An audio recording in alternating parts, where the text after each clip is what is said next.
In this world of computer and TV screens, offices, living rooms, central heating, commuting, and all the hustle and bustle of the city,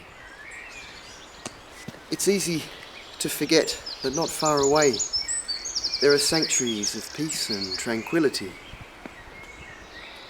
People often come into nature, as they say, to de-stress from the everyday urban life.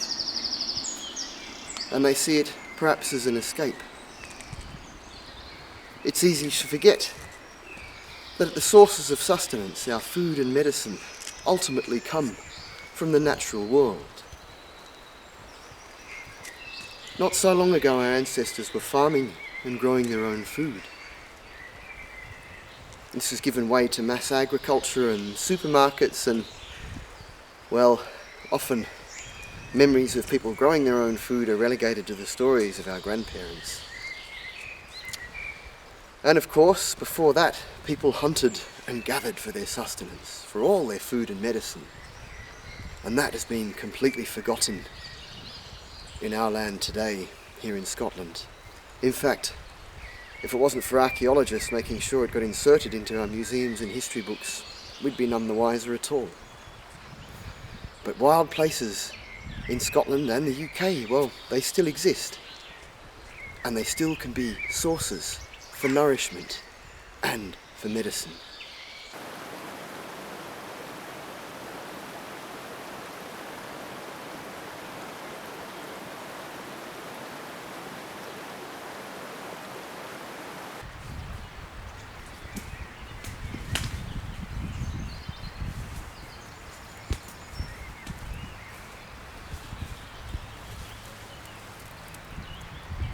One of the most common plants you'll see when you're out walking in the countryside is the humble stinging nettle.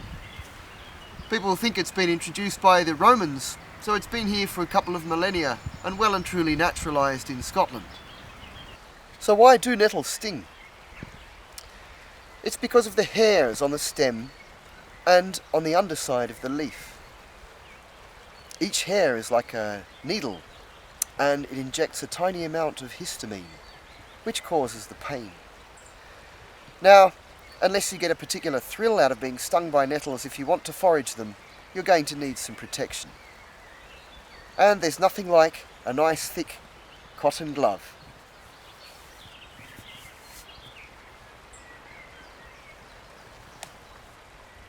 One way of neutralising the sting and stopping the hairs from stinging you is simply to crush them. Hence the phrase, grasp the nettle with metal. There, that doesn't sting because I've crushed the hairs by grabbing it fast and hard.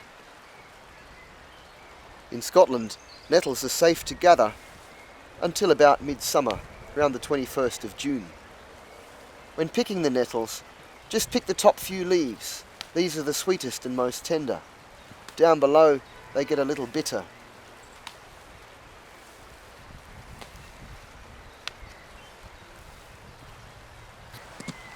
One plant commonly found growing close to nettles is a plant that has many names.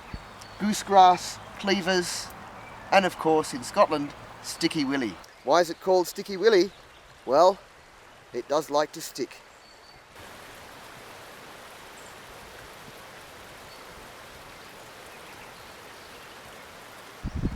Another culinary delight we have is hogweed. It ends up growing pretty tall, but at this time of year, in mid-May, you get these stems with nice silver hairs on them. This distinguishes them from the rather nasty introduced giant hogweed, which has purple blotches on the hairs. If this was giant hogweed, I'd be having terrible chemical burns on my finger, so it's important to know one plant from the other. The best part of hogweed to eat is when the shoots are nice and slender. And they can be stripped of the leaves and steamed, sautéed in a little butter, and they come out a little bit like asparagus.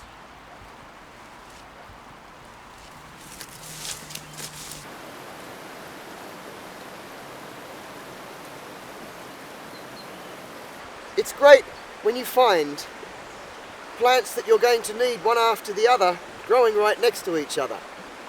And here we have the garlic mustard, very aptly named because that's exactly what it tastes like. If you were to chop up some garlic and mustard and mix them together, you would get something that tastes like this lovely, delicate, white flowered little plant that loves hedgerows and the banks of rivers. Certainly very piquant. After eating garlic mustard, you may worry that your social life will take a dip because it certainly lingers on the breath. Well, growing right next to it we have another very useful plant. This is sweet cicely, and this is nature's own breath freshener.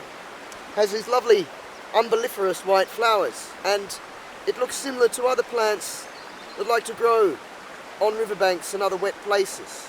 And some of those other plants are quite poisonous, so you need to be very sure about identifying sweet cicely. It's not that hard. The best visual key to sweet cicely are these white flecks on the leaves. No other white umbelliferous flowered plant has it. Once you see these white flecks, you know you're safe. But the smell and the taste are unmistakable. We break off a little here. It has a very sweet and pungent smell. And the taste is of aniseed, perfect for a breath freshener.